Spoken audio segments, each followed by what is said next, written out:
FEC mit Transfer nach Borodeng mit dem Namen, wenn er schon vorhanden ist. Der Char, der zuerst existiert hat, behält seinen Namen. Ganz einfach. Wer zuerst kommt, behält seinen Namen. Logisch, fair und sicher. Ihre Volksbankenreife. Moment, was? Schleichwerbung, Schleichwerbung, Schleichwerbung.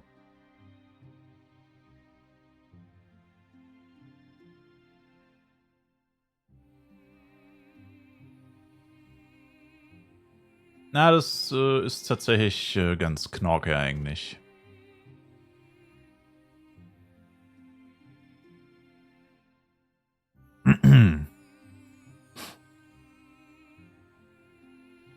Das heißt, du könntest jetzt, na gut, jetzt ist es vielleicht ein bisschen früh. Aber du könntest jetzt quasi schon gucken. Drachnix auch auf 15, der alte Rebell. Du könntest jetzt quasi schon gucken, also jetzt nicht, aber du könntest vorm FEC quasi schon gucken, ob dein gewünschter Char-Name noch verfügbar ist. Ich meine, eigentlich kann es dir egal sein, weil ich meine, du kannst dich später auch einfach umbenennen, weil du kriegst dann einen Name-Change. Also wenn du dich jetzt zum Beispiel Harry Schmidt nennst und Harry Schmidt gibt's aber schon, dann heißt du quasi automatisch Harry Schmidt 2 und bekommst eine Scroll of Name Change, sehengebunden natürlich, und könntest dich dann Harry Schmidt 5 nennen, zum Beispiel. Oder halt einfach Harald Schmidt oder was auch immer. Also entweder du überlegst es dir erst im Nachhinein, weil du sagst, ist mir egal, ich will jetzt erstmal auf FEC spielen, dann nenne ich mich so oder so, ist ja egal. Und später kann ich mich ja dann einfach umbenennen. Oder du sagst, ich gucke vorher schon, welche Namen von denen, die ich mir überlegen will oder die ich cool finde, gibt es schon auf Borodeng und welche gibt es nicht. Und dann könntest du vorher schon so ein bisschen outsourcen, was so für Möglichkeiten bestehen. Weil du kannst ja hier zum Beispiel eingeben, kann man ja relativ einfach nachgucken. Ich gebe ein Say Naruto. Naruto. Oh. Nevermind, gab es da nicht mal einen anderen Text? Okay, dann kannst du vielleicht auch nicht nachschauen. Existiert nicht oder ist nicht online, ist wirklich der dümmste Scheiß ever, ne? Ja gut, Citronius ist gerade nicht online. Existiert nicht oder ist nicht online. Ja. Naja, wobei, dann kannst du es bei der Char-Stellung machen. Also in-game geht's da nicht, was wirklich total bescheuert ist. Bei FlivePC war das aber safe so, oder? Bei FlivePC, ich bin mit 1000% sicher, bei FlivePC war das so. Ich dachte, bei Universe war es auch so. Ja, also das ist natürlich nicht hilfreich, dass er dir sagt, existiert nicht oder ist nicht online. Ich meine, du willst ja wissen, ob er existiert. Aber wenn du einen Char erstellst, da ist es safe so, weil sonst kannst du den Char ja nicht erstellen. Wenn du den Char nicht erstellen kannst, kommt ja dieser Charaktername ist bereits in Verwendung. Und wenn du ihn erstellen kannst, dann hast du ihn dir quasi selbst geklaut. Oder, wenn du es anders siehst, du kannst ihn dir selbst reservieren. Weil dann nennst du dich einfach auf Borodeng so, nennst dich dann auf FEC auch so, dann kannst du den Char auf Borodeng löschen und dann ist ja dann FEC-Char quasi der Originale, weil den Originalen gibt es da nicht mehr.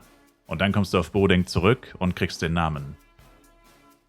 Oder wenn du es auf ganz Nummer sicher gehen willst, du lässt den Char auf Borodeng bis nach dem Transfer und löscht den Char dann und dann weißt ja nur du, wann der Char-Name freigegeben wird. Ich glaube, die sind dann für eine gewisse Zeit gesperrt, diese Char-Namen. Und dann kannst du dich umbenennen, um auf ganz Nummer sicher zu gehen, weil sonst könnte es ja theoretisch passieren, dass genau dann, kurz bevor der Transfer fertig ist oder so, dann jemand kommt und sich genau so nennt oder so und dir den Namen dann quasi ganz knapp noch wegschnappt, was schon extrem, also ich meine, das müsste so unwahrscheinlich sein, Chance von 1 zu, was weiß ich, Millionen oder so. Könnte aber theoretisch passieren, dann könntest du noch auf Nummer sicher gehen und sagen, naja, ich will den Char erst übertragen, dann löschen, dann weiß ich genau, um welche Uhrzeit der Name freigegeben wird und dann mache ich das Name Change und hole mir den Namen, den ich mir ursprünglich reserviert hatte. Irgendwie so. Aber es funktioniert natürlich nur mit Namen, die noch nicht existieren. Also die noch nicht vergeben sind auf Borodeng. Oder halt auf dem Server, auf den du transferieren möchtest. Aber ja, es ist eigentlich relativ easy. Gibt auch viele, die nennen sich immer gleich und bleiben dann auch auf Borodeng. Man sieht auch viele Leute auf Borodeng jetzt immer noch, obwohl FEC ja schon ein halbes Jahr her ist. Ende vom FEC. sieht man immer noch viele Leute mit einer 2 hinter dem Namen. Und ich denke mal, es liegt einfach daran, dass viele Leute das einfach entweder egal ist oder sie halt einfach keinen besseren Namen haben. Keinen Wunschnamen, keinen besseren Namen. Oder man könnte es sogar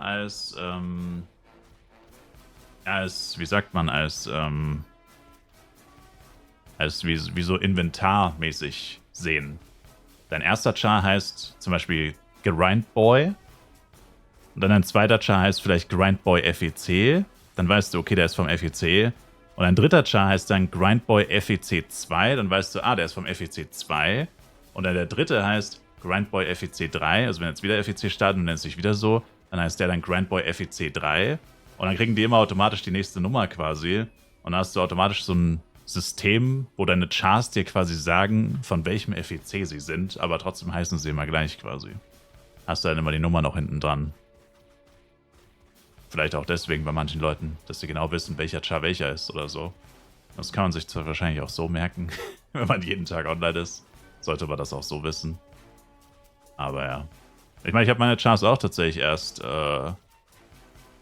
2 Monate später umbenannt. Also meine Chars hießen auch grüner Blade 2, grüner Jester 2 und so weiter.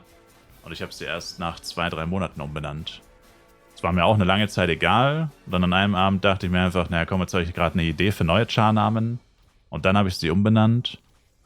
Und das war's dann. Aber mich hat es jetzt an sich auch nicht so gestört. Die hätten von mir aus auch für immer mit der 2 hinten existieren können. Wenn du so viele Chars hast, ist es dir irgendwann egal, wie die heißen, ehrlich gesagt. Das hat dann nicht mehr wirklich so eine große Rolle. Spielt dann nicht mehr so eine große Rolle. Finde ich zumindest.